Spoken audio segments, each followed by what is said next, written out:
मैं मफहूम समझा देना चाहता हूं। आला हजरत ने फरमाया कि क्या जगह जिसपे हिमायत का वो बंदा तेरा शेर को खतरे में लाता नहीं।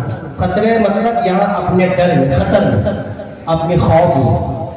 कुत्ता तेरा यानी आपके डर का वो कुत्ता है जो शेर से भी नहीं डरता। शेर से भी आज अगर यहाँ शेर आ जाए तो यहाँ बैठे रहेंगे, सब निकल जाएंगे। हिंदुस्तान के प्रधानमंत्री के सामने भी आ जाए, कदम उठाकर निकल पड़ेगा। मगर मेरे आका की साथ है, किसी 4 साल की जब उम्र थी और जब आप हजरत हलीमा की पत्नी को लेकर शेर चला गया था तो मेरे आका उस जंगल के तरफ गए और इशारा करवाया था, जंगल का शेर। मेरे आका की उम्र अभी 4 साल की है। ऐलान किया, जंगल का शेर, जो जंगल का शेर बकरी लेकर चली गई थी, तो जंगल के परिंदे भी निकल पड़े, जंगल के परिंदे भी आ पड़े और पीछे पीछे वो शेर भी आया जो बकरी लेकर गया था, आया और कदम उठा लेके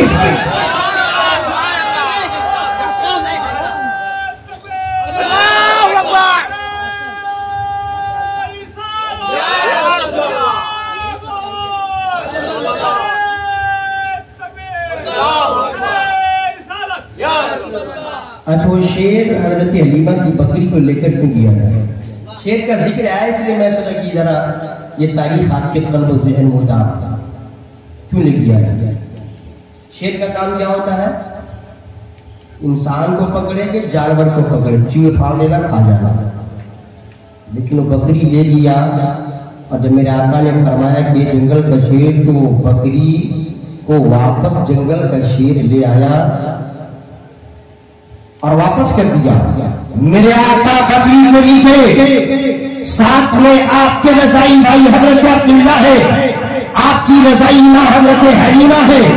चल पड़े।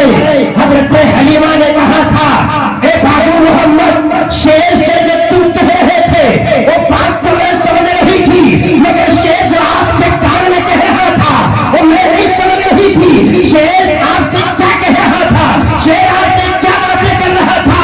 हजरत हलीमा से मेरा निशान फरमाया, मेरी रजाई मां, शेर मेरे कान में आकर ये कह रहा था, जब मैंने कहा था तो तुझे पता नहीं है कि ये बकरी के जिस्म पर मोहम्मद अरबी का हाथ पड़ गया है, या इसकी उम्र अभी 4 साल की है। तुम चूल्हे गए थे तो शेर ने मेरे कान में कहा, क्या 3 दिनों से आप जंगल में नहीं आए थे?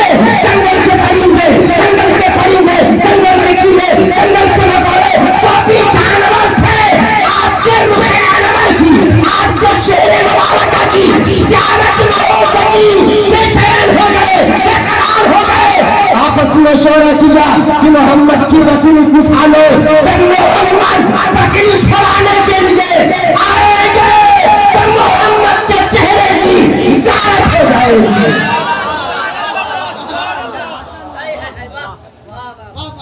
जंगल का शेर का नाम का काम क्या है? चीर फाड़ देना। और मैं आपको बताना चाहता हूँ, आला हजरत ने फरमाया, क्या जबे जिसकी हिमायत करो, बंदा तेरा शेर को खतरे में लाता नहीं, कुत्ता तेरा यानी शेर को अपने घर में नहीं लाता। जो हौस के घर में कुत्ता पड़ रहा है वो शेर को अपने खौफ में नहीं लाता, शेर से नहीं डरता, शेर से एक सपना नहीं करता। मैं आपको बताना चाहता हूँ, आखिर आला हजरत ने ये शेर क्यों कह दिया, कैसे कह दिया, कैसे ही रह के दिया। आला हजरत या तो किसी अल्लाह के वली की तारीफ करते थे तो शेर कहते थे, सहाबा की जिंदगी को पढ़ते थे तो शेर कहते थे, आका करीम की जिंदगी को पढ़ते थे तो शेर कहते थे। आला हजरत अरे शायर का नाम नहीं है, बल्कि आला हजरत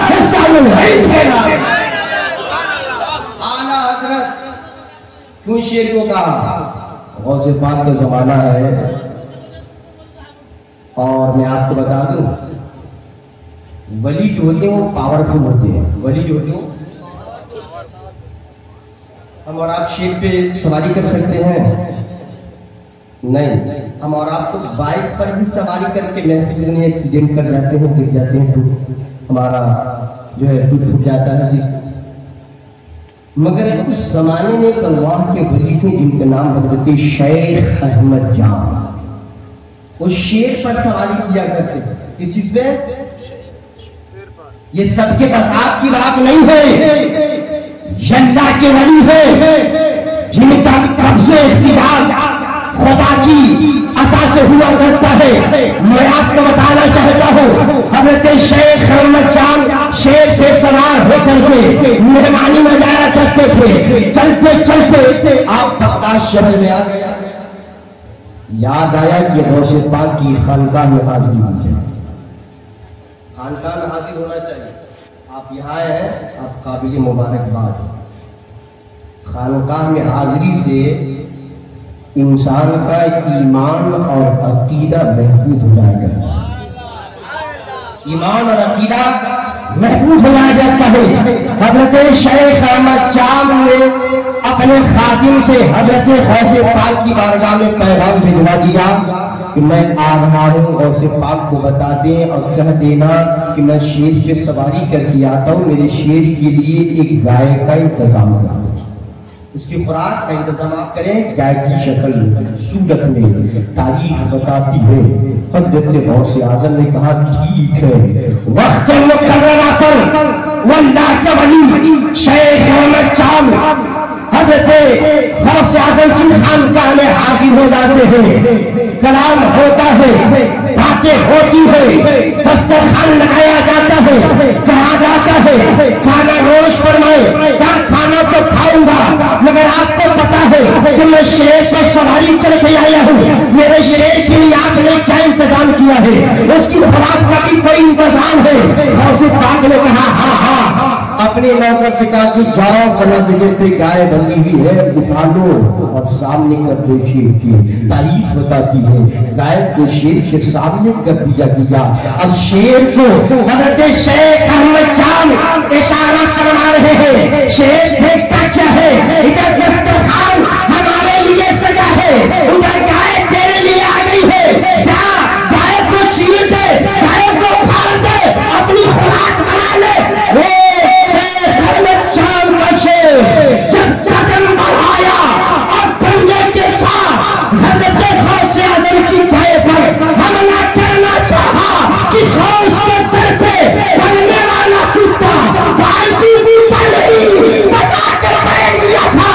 गौसे पाक खाते थे, बांधे दिया करते थे, और पलने वाला कुत्ता जब देख रहे शेख अहमद जान का शेर गौसे पाक की गाय पे हमला कर देगा, उसे छीन देगा, उसकी खैरत ये गवारा न कर सके कि मैं जिस खौफ से करके खौफ का जूठा खाता हूँ, उस खौफ की गाय को शेर चीर दे भाग दे। जैसे ही वो शेर गाय पर झपटा मारा कि गौसे पाक के दर पर पड़ने वाला कुत्ता इस तेजी के साथ बढ़ा कि शेर को चीर खा करके जमीन पे गिरा। फरमाते हैं क्या करे जिस पे हिमायत का वो पंजा तेरा, शेर को खतरे में लाता नहीं कुत्ता तेरा। जो अल्लाह वाले हुआ करते हैं ना, अल्लाह रब्बुल इज्जत ने अपनी अता से कुव्वत, इख्तियार, पावर दिया करता है। ये अल्लाह वालों की जो ताकत होती है वो बड़ा पावरफुल ताकत होती है। हमारी और आपकी ताकत वो नहीं हो सकती।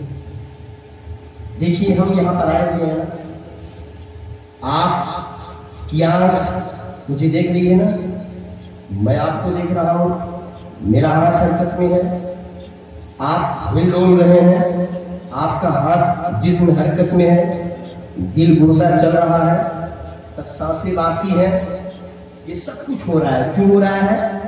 किस लिए हो रहा है? किसकी ताकत से? बोलिए, ये रूह की ताकत से। रूह की ताकत से अगर रूह जिस्म से निकल जाए तो देखने वाली आंख न देख सकेगी, हाथ का हरकत बंद, कदम का चलना बंद, दिल को काम करना बंद कर देगा।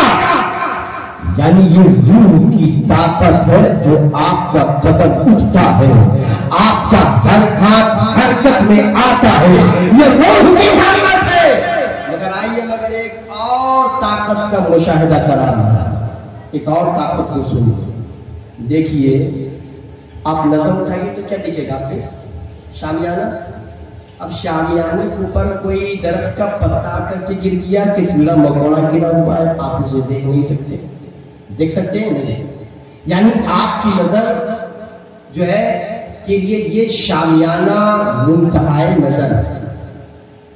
पीछे देखेंगे स्टेज तक आपको बैनर दिखेगा, बैनर के पीछे कौन जा रहा है कौन आ रहा है बैठे बैठे यहां से नहीं देख सकते। ये जब देख रहे हैं निगाह उठाए तो शामियाने तक, नीचे किए तो जमीन तक, दाएं बाएं देखे तो पर्दे तक। ये रूह की ताकत से है। क्या कोई ऐसी ताकत है जो शामियाने के ऊपर दिखा दे? क्या कोई ऐसी ताकत है जो पर्दा के पीछे दिखा दे? क्या कोई ऐसी ताकत है जो जमीन के नीचे दिखा दे? बात पर कहना पड़ेगा हाँ हाँ एक ताकत है, उसी को कहा जाता है रूहानियत। और आज ये महफिल रूहानियत के ताबेदार पीर रोशन जमीर बड़े पीर गौस शेख अब्दुल कादिर जिलानी के नाम से मशहूर। आखिर ये कभी आपने देखा है कि 11वीं के नाम पर बगदाद शरीफ से कोई पोस्टर छपा हो? कोई वहां की खानकाह वालों ने इश्तिहार निकाला हो, बैनर लगाया हो? ये सब कुछ नहीं होता, मगर लाखों की तादाद में बगदाद मुअल्ला इस 11वीं के दिन में पहुंचते हैं। ये कौन हुई ताकत है जो सबको खींचे लेकर जा रही है? हिंदुस्तान से अलग जाते हैं, पाकिस्तान से अलग जाते हैं, तुर्किस्तान से अलग जाते हैं, दुनिया के कोशे कोशे से, दुनिया के कोने कोने से वहां पर पहुंच रहे हैं, वहां तो खींचे हुए चले जा रहे हैं। ये कौन सी ताकत है जो रूह में नहीं, ये रूहानियत की ताकत है जो सबको खींच कर पहुंचा है। रूहानियत की ताकत। और एक बात मैं आपको बता देना चाहता हूं, लाखों की तादाद में बगदाद मुअल्ला में पहुंचते हैं और सब की फिक्र एक नहीं होती है, सबकी फिक्र एक नहीं होती है। सब जाकर के इस्तेकाजा पेश करते हैं और सबका मेटर अलग अलग होता है। आप कुछ और मेटर लेकर वहां पहुंचे हैं, मैं कुछ और वहां मीटर लेकर पहुंचा हूं। कोई कुछ मानता है, कोई कुछ मानता है, और सिर्फ यही नहीं बल्कि सारे लोगों की जबान भी अलग होती है। कोई बंगाली में मांग रहा है, कोई उर्दू जबान में मांग रहा है, कोई अरबी में दुआएं कर रहा है, कोई बंगला में अपनी इस्तेमाल पेश कर रहा है। यानी नेटर अलग अलग है। नेटर में यकसूर नहीं है। तन्हा सुनने वाली बात शेख अब्दुल कादिर जिलानी की, मगर रूहानियत वाले हैं, सबकी सुनते हैं और मंशा के मुताबिक सबको आजाद किया करते हैं। क्यों? इसलिए वो रूहानियत के ताबेदार। मेरी मिल्लत के नौजवानों, हम और आप पीराने पीर और शिवजबीर बड़े पीर की महफिल में तशरीफ फरमा है, तो सिर्फ हम उनकी करामत ही नहीं सुने, बल्कि गौसे पाक ने हमें और आपको जो पैगाम दिया है उस पर हमारा और आपका अमल भी होना चाहिए। हम मुसलमान हैं मगर नमाज से दूर हैं, हम मुसलमान हैं, कुरान की तिलावत नहीं करते। हम मुसलमान हैं मगर खुदा की तस्बीह तहलील नहीं करते। जैसा कि इबादत करने का हक है हम इबादत नहीं करते। क्या औसे पाक ने यही पैगाम दिया है? आज हर इंसान में कहना नजर आता है, खानकाह में पहुंचता है, पीर साहब के पास पहुंचता है, मौलाना साहब के पास पहुंचता है, कहता कोई ताबीज बना दीजिए। हमारे घर में चार आदमी कमाने वाले, घर में बरकत नहीं है, घर में बरकत नहीं है। चार मिल कैसे कमाते हैं मगर महीने लगते लगते सारी रकम खत्म हो जाती है। कुछ रकम उधार में कसमें लेने पड़ती है। दुआ करके ताबीज दिया जी न मामला है। मैं ताबीज का मुनकर नहीं हूं, मैं इस बात का इनकार नहीं करता। अरे ताबीज का सबूत तो हदीस मुबारका से है। ये ताबीज आपको काम करेगी मगर आपको शरीयत मुत्तहदा पर पहले अमल करना होगा। गौसे पाक की बारगाह में पहुंचा एक मुरीद, और मुरीद पहुंच करके बड़ा रोया गया। मैं बहुत कमाता हूँ मगर बाल बच्चों को सही से खिला नहीं पाता हूँ, तंगी आ गई है, गरीबी आ गई है। एक वक्त खाता हूँ तो दूसरे वक्त के लिए सोचता हूँ। आप कोई नुस्खा बता दें, आप कोई वजीफा बता दो, आप कोई ताबीज देखे, खासे काट में कोई ताबीज नहीं, कोई वजीफा नहीं बताया, बल्कि अपने मुरीद से कहा कि जा घर चलेगा और घर जाने के बाद अपने घर के सदर दरवाजा मेन दरवाजे पर एक मोटा सा कपड़ा लगा दे, पर्दा लगा। क्या कहा? पर्दा लगा है। मुसलमान क्या अपने घर में पर्दा डालते हैं? अगर नहीं डालते हैं तो इस पे अमल करें, इसकी बरकतें, इसकी बरकतें। गौसे पाक ने कहा कि जाओ डाल दो, 40 दिन के बाद उससे मुलाकात करेगा। मुरीद ने सोचा कि ना इन्होंने कोई वजीफा दिया ना कोई ताबीज ही लटकाने को दी, बस कहा कपड़ा लटका दो। मगर मुरीद हमारे औलाद की तरह मुरीद नहीं था, वो खौफ का मुरीद था, खौफ का। उसे पता था कि जो पीरा ने पीर ने कह दिया है उस पर अमल कर लूं तो मैं कामयाब हो जाऊंगा। आज एक पीर के हाथ में हाथ दे देते हो मगर पीर कहे कि नमाज पढ़ो तो आप नमाज से दूर हो जाते हो। पीर कहे कि ये काम मत करो तो आप वही काम करने लगते हो। नहीं, अगर आपने पीर के हाथ में हाथ दे दिया है, बैअत कर ली है, तो आपका पीर है उसके हाथ का अमल होगा तो यकीन जानो कि आपकी ये जिंदगी भी संवर जाएगी और आपकी आखिरत भी संवर जाएगी। मुरीद ने कहा, गौस ने कह दिया चलते हैं, चला जाइए। घर पर जाकर एक मोटा सा कपड़ा लटका दिया और जैसे ही लटकाया घर में रहने लगा। अब 2-4 ही दिन गुजरे थे कि अब उसके घर में बरकतों का नुज़ूल हुआ। खुदा की रहमतें घर में चल के आने लगी। चंद ही दिन में ईमानदार हो गया। 40 दिन जब पूरा हुआ तो दश्त में तोहफे तहार सजाए, पर्दा डाला और अपने पीर की बारगाह में चला। कहाँ चला? पीर की बारगाह में चला। तोहफा पेश किया, गौसे पाक ने तोहफा कबूल कर लिया। मगर जाते जाते इसने पूछा, हे मेरे पीर मुर्शिद, आप ये तो बताया ना आपने ताबीज दिया ना आपने कोई वजीफा दिया, फिर आखिर ये पर्दा लटकाने को कहा, सुनो क्या गौस के सवाल समाप्त कर। मेरे गौसे पाक ने फरमाया कि सुन, तू कमाता तो जरूर था मगर बरकतें तेरे घर में नहीं थी। खुदा की रहमत तुझसे लौट चुकी थी इसलिए कि तेरे घर में पर्दा नहीं था और चंद बेनमाजी की गुजर तेरे मकान के सामने से होती थी। बेनमाजी तेरे मकान के सामने से गुजर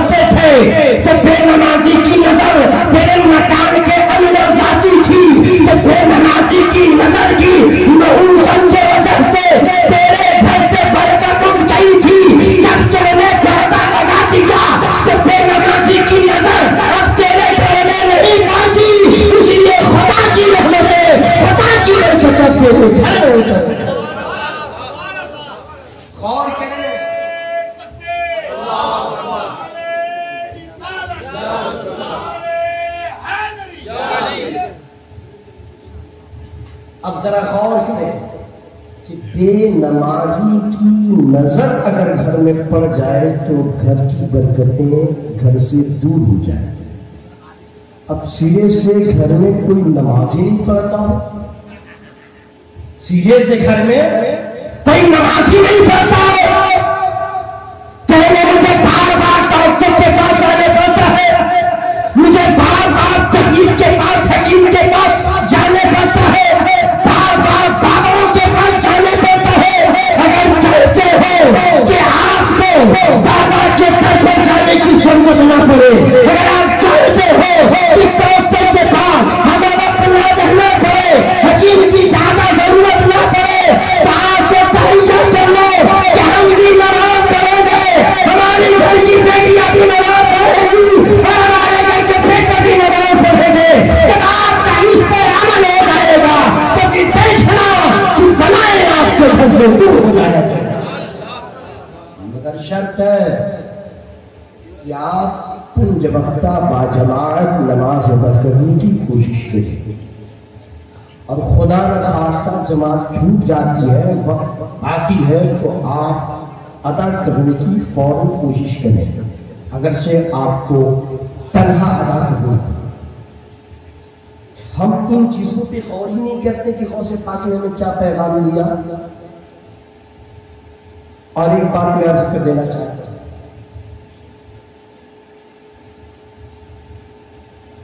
गौसे पाक रज़ियल्लाहु ताला अन्हु बेशुमार करामतें हैं, इतनी करामतें हैं कि हम शुमार ही नहीं कर सकते। लेकिन गौसे पाक ने हमें और आपको क्या पैगाम दिया। हम और आप यहाँ पर एक खानकाह की महफिल में तशरीफ फरमा है, और जिनके अंदर अदब एहतराम बाकी रहता है, ऐसा मुसलमान कामयाबी कामरान होता है। और जिनके अंदर अदब एहतराम नहीं होता है ना, पीर साहब का पैर भी चूमता रहेगा तो पीर का फैजान नहीं मिलेगा। अगर आप चाहते हो कि पीर का पैगाम मिले, अगर आप चाहते हो कि बुजुर्ग के पैगाम से हमारा माना मान हो जाए, तो बुजुर्ग का अदब करो, अपने पीर का अदब करो, अल्लाह का अदब करो, अइम्मा का बगैर अदब के कुछ नहीं है। यहाँ पर एक तारीख में बयान कर देना चाहता था, लेकिन उधर की तारीख में मैंने पहले कह दिया है कि मैं जिस उन्वान पर बोलता हूँ, चाहे 2 घंटा बोलना पड़ेगा, 2.5 घंटा, उसी उन्वान पर गौसे पाक की बात करूंगा इस मामले में। आपको ये पता होगा कि गौसे आज़म रज़ियल्लाहु ताला जिलान से बगदाद शरीफ पढ़ने की तरफ से गए थे। क्या पढ़ने गए थे? पढ़ने गए थे। और जब बगदाद शरीफ आप पहुंचे तो जिस मदरसे में रह रहे थे ना, वहां बड़े ज़हीन तौलबा रहा करते, बड़े ढंग के लोग रहा करते थे, इसलिए वो आप पढ़ाने वाले ऐने खड़े नहीं, अल्लाह के बदगुज़ीदा बंदे होते हैं। उन्हें पढ़ाने वाले अल्लाह के बदगुज़ीदा बंदे हुआ करते थे। और ये जाहिर सी बात है कि हम हो या आप, हम भी जहां पढ़े हमारे चंद साथी बन गए थे। आप जहां पढ़े होंगे स्कूल वगैरह या मदरसे में, तो आपके भी कुछ करीबी दोस्त बन गए होंगे, ऐसा होता है ना। गौसे पाक भी जब गए तो कुछ करीबी हो गए। और एक तारीख बयान करना चाहता हूं, उस बगदाद शरीफ में एक अल्लाह के वली का आना होता था, और अल्लाह के वली की खासियत ये थी कि जब आते थे तो लोग उन्हें पैदल चलते हुए नहीं देखते थे, देखते थे कि अचानक मजमा में आते। क्या? इसलिए को रूहानियत वाले और रूहानियत वाले थे, अचानक आ जाते, जब चाहते मृत्यु से अचानक गायब हो जाते। जब इस बात की खबर पूरे बगदाद में पहुंची तो पहुंचते पहुंचते उस मदरसे में पहुंची जहां पर गौसे आज़म रज़ियल्लाहु ताला अन्हु दीनी उलूम हासिल कर रहे थे। जब वहां ये बात पहुंची ना,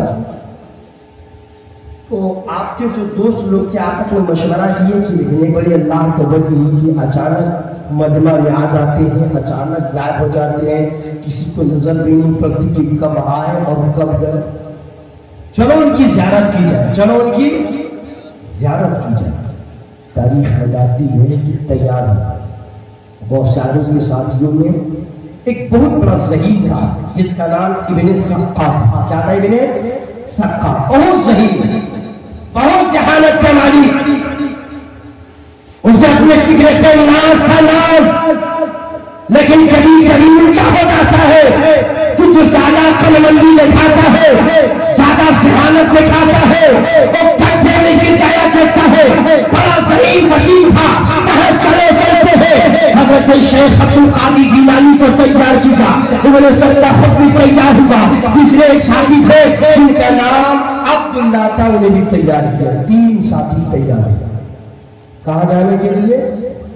उस बुजुर्ग की बारगाह में जो अचानक मजमे में आ जाते थे और अचानक गायब हो जाते।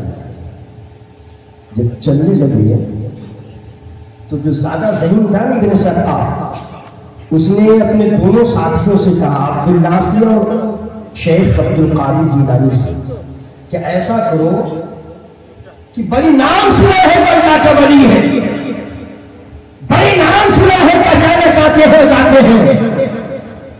हम लोग इस कदर ज़हन रखते हैं, सवाल तैयार करते हैं और जो सवाल करते हैं देखते हैं कि सवाल का जवाब देता ही नहीं। इब्ने सक्का ने सवाल तैयार किए। कितने? 10 सवाल। कितने? 10 सवाल। इब्ने सक्का ने कहा कि चलो तुम लोग देख लेना, अल्लाह ने मुझे सहन दिया है, मैंने जो सवाल तैयार किया है उन सवालों का जवाब और बुजुर्ग नहीं दे सकते। तारीख बताती है कि इब्ने सक्का ने कहा कि मेरा सवाल का जवाब नहीं दे सकते। अब्दुल्ला, तुमने क्या सवाल तैयार किया है? कहा, हाँ मैंने भी सवाल सब तैयार किया है, देखता हूँ मेरे सवाल का जवाब और बुजुर्ग देते ही नहीं। और जब इतना कहने के बाद कौन ने पीराने की रोशन जमीन बड़े फिर शेख अब्दुल कादिर जीलानी से कहा कि आपने भी कुछ सवाल तैयार किया है, आप उस बुजुर्ग से कोई सवाल करेंगे?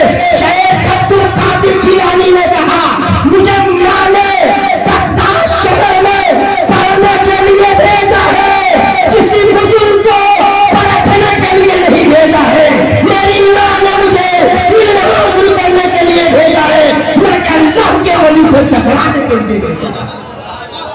मैं तो वहां जा रहा हूं अल्लाह वाले की चेहरे की ज़ियारत के लिए। मैं वहां जा रहा हूं अल्लाह वाले की चेहरे की ज़ियारत के लिए जा रहा हूं। तारीख बताती है तीनों खरामा चले, मजमा लगा हुआ था, मजमा लगा हुआ था। अचानक वो बुजुर्ग आते हैं, खड़े हो जाते हैं और खड़े होने के बाद जबकि ये तीनों इससे पहले कभी उस बुजुर्ग की बारगाह में हाजिरी नहीं दिए थे, वो बुजुर्ग खड़े हो गए और खड़े होकर कहने लगे, इब्ने सक्का तुझे जहानत करना है, इब्ने सक्का तुझे अपने शहीद होने पर नाज है, तुमने सवाल तैयार किए हो और ये कहे हो कि मेरा सवाल का जवाब वो बुजुर्ग नहीं दे सकता। तो इब्ने सक्का सुन, तेरा सवाल ये है, उसका जवाब ये है, सवाल ये है, जवाब ये है। वो बुजुर्ग ने सवाल भी कहा, जवाब भी दे दिया, ये काफी वहां तक नहीं पहुंची थी। उस बुजुर्ग ने चूंकि के कराने थे सवाल को जवाब दे दिया और देने के बाद इब्ने सक्का, मैं तो लौहे महफूज पे लिखा देख रहा हूं कि तू जब मरेगा ना तो काफी होकर के मरेगा, काफी होकर मरेगा, तेरा खात्मा कुफ्र पर होगा।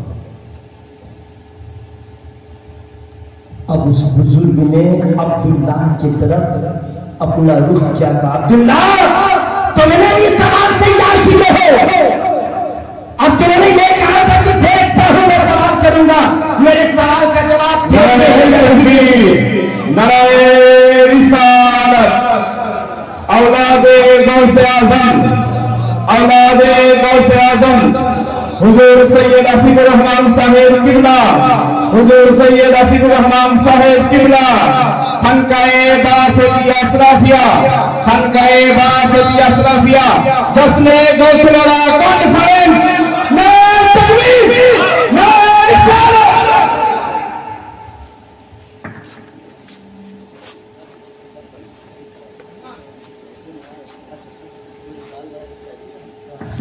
যারা এদিক ওদিক আছেন প্রত্যেকে চলে আসুন, হুজুর স্টেজে চলে এসেছেন। হুজুরের তাকবীরের পরে আখেরি দোয়া হবে, আপনারা সকলে চলে আসুন। যারা এদিক ওদিক ছড়িয়ে ছিটিয়ে আছেন প্রত্যেকে মজলিসে চলে আসুন, হুজুর স্টেজে এসে গেছেন।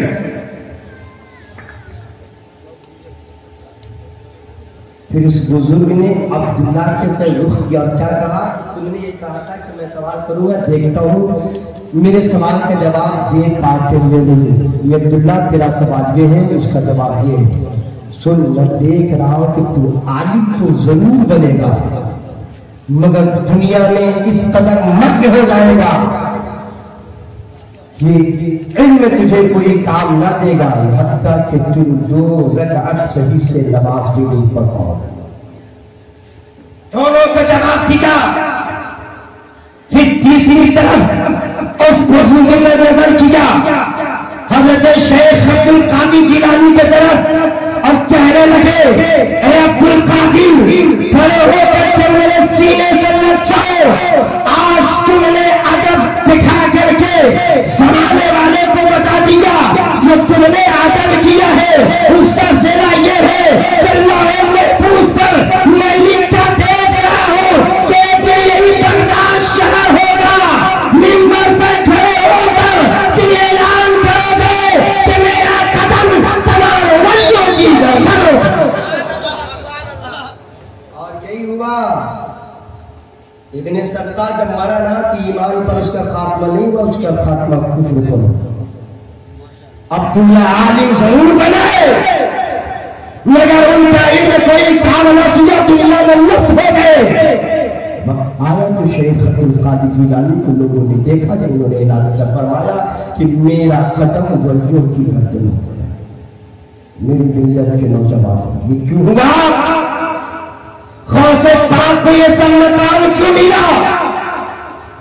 ये सिर्फ कदम मनहूसे खातिर रखने की वजह से। आज आप उलमा कदर नहीं करते, अइम्मा कदर नहीं करते, पीराने जान का जैसा कि हक है कदर करने का वैसा कदर नहीं करते हो। मैं आपसे कहना चाहता हूं, अगर चाहते हो क्या आप अपने पीर मुसी से पहचान हासिल कर सको, उनसे कुछ हासिल कर सको, तो अपने पीरों का वैसा ही अदब करो जैसा कि हमारी असलाफ ने किया। पाक ने फरमाया मेरा कदम तमाम वलियों की गर्दनों पर है। आखिर ये मकाम क्यों मिला? ये मकाम क्यों मिला? तो आइए मैं आपको बताना चाहता हूं। मेरे आका सल्लल्लाहु तआला अलैहि वसल्लम मेराज शरीफ को तशरीफ ले गए ना, कहाँ ले गए? मेराज को तशरीफ ले गए तो आपकी सवारी के लिए क्या आया था? बुराक। आप सवार होना चाहते थे, फिर तवक्कुफ फरमाए। अल्लाह ने फरमाया, आलमे अरवाह ने आवाज लगवाया कि जाओ शेख अब्दुल कादिर जिलानी की रूह को कर दो कि मोहम्मद अरबी के लिए अपना पुष्प झुका दे, गर्दन झुका दे। आलमे अरवाह से रूहें से बात चली। मेरे हकम मेराज को जा रहे थे तो जैसे ही आपका कदम नीचे था, दूसरा कदम बुराक पे रखना चाहते थे, लेकिन मेरे हौसे पाक की रूह आई, गर्दन झुका दी। मेरे आका ने कदम रखा, एक कदम हौसे पाक की पुष्ट पर, दूसरा कदम बुराक पर। मेराज को तशरीफ ले गए। मेरे मिलत के नौजवानों, रूह की बात की होगी, रूह चली गई, मगर वही हौसे आजम जब इस दुनिया में 2300 साल के बाद पैदा हुए, तो जमाने वालों ने देखा क्या आपकी पुष्प पर आके करीब के कदम अलवर का नक्श मौजूद है।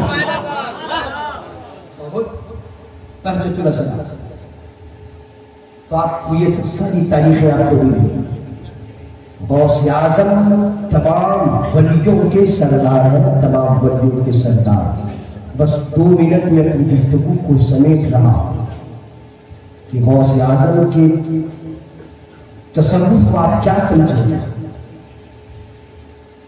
हम समझते हैं मगर जैसा हक है वैसा नहीं समझते। हमें मुकम्मल तौर पर समझना चाहिए। बुजुर्गों से अकीदत रखिए, अल्लाह के वलियों से अकीदत रखें। जो लोग अकीदत रखते हैं, जो लोग बुजुर्गों के एहतराम बता लाते हैं, वही लोग कामयाब हुआ करते हैं। औसे पाक बगदाद शरीफ में तशरीफ फरमा थे। अचानक आपका एक मुरीद बहुत अमीर, बहुत कबीर, बड़ी मालदार, जिनका नाम शेख फजलुल्लाह बगदादी था। गौसे पाक की बारगाह में आकर आने के बाद डायरेक्ट कहा, ऐ शेख अब्दुल कादिर जिलानी, आपके जद्दे करीब की आदत थी कि जब उन्हें गरीब भी दावत देता था तो उनकी दावत को कबूल कर लिया करते थे। मैं आपका वली हूं, आपको दावत देता हूं, मेरे घर में आपको चलना है। तारीख बताती है कि शेख अब्दुल कादिर जिलानी ने कहा कि तुम थोड़ा सा रुक जाओ, मुराक़बा में लगे। और फिर कहा कि ठीक इजाजत है, जाओ वक्त मुअय्यना में पहुंच जाओ। वक्त मुअय्यना पे पहुंचे, साथ में कौन है? हजरत शेख अबुल हसन और हजरत अली बिन बेती रहमतुल्लाह अलैह। दाएं बाएं चले और जब चले तो शेख फजलुल्लाह बगदादी के घर पे उन लोगों ने मुशाहिदा किया कि पहले ही से बड़े बड़े उलमाए किराम मौजूद है, सूफियाए किराम की एक लंबी जमात मौजूद है। और सिर्फ भी पहुंचे, दस्तरखान लगा दिया गया, दस्तरखान लगा दिया गया। तारीख बताती उस दस्तरखान पे खाम एक चुन दिए गए, मगर साथ ही में एक बड़े से टोकरा लिया। पता नहीं बंगला जबान में जुड़ी बोलते क्या, जुड़ी। उस टोकरा में कुछ है और टोकरा बंद है। दो लोग हाथ से पकड़ कर लाए, सामने रख दी गई। दावत देने वाले ने कहा, ऐ शेख अब्दुल कादिर जिलानी, मैंने आपको दावत दी है, खाना नोश करवाए, मगर आप खाना नोश नहीं करवाते हैं, सर झुकाए हैं। अब किसी में हिम्मत नहीं कि लोग खाना शुरू करें, इसलिए कि वलियों के सरकार अभी खाना शुरू नहीं करवाए थे। तारीख बताती है थोड़ी देर के बाद गौसे पाक ने नजर उठाई और अपने शागिर्द अली बिन हेती से कहा, शेख अबुल हसन से कहा कि तुम दोनों मिलकर के इस टोकरी को खोलो।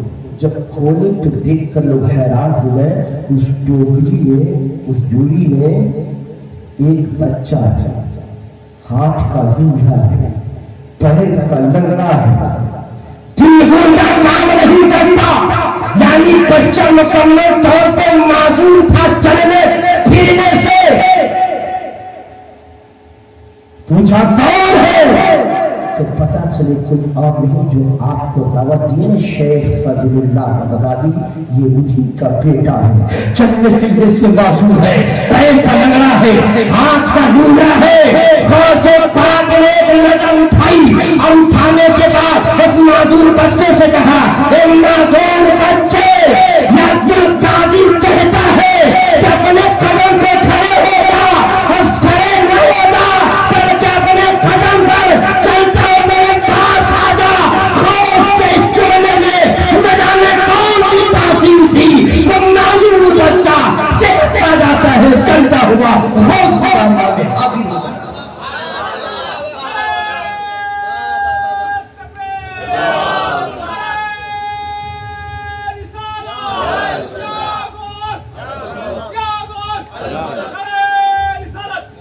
ये है मेरे गौसे पाक, मुफ्ती आज़मीन फरमाते हैं, ये दिल, ये जिगर, ये आंखें, ये सर है। ये दिल, ये जिगर, ये आंखें, ये सर है। जहाँ चाहो रखो कदम गौसे आज़म, वमा अलैना इल्लल बलाग। अस्सलामु अलैकुम व रहमतुल्लाहि व बरकातहू।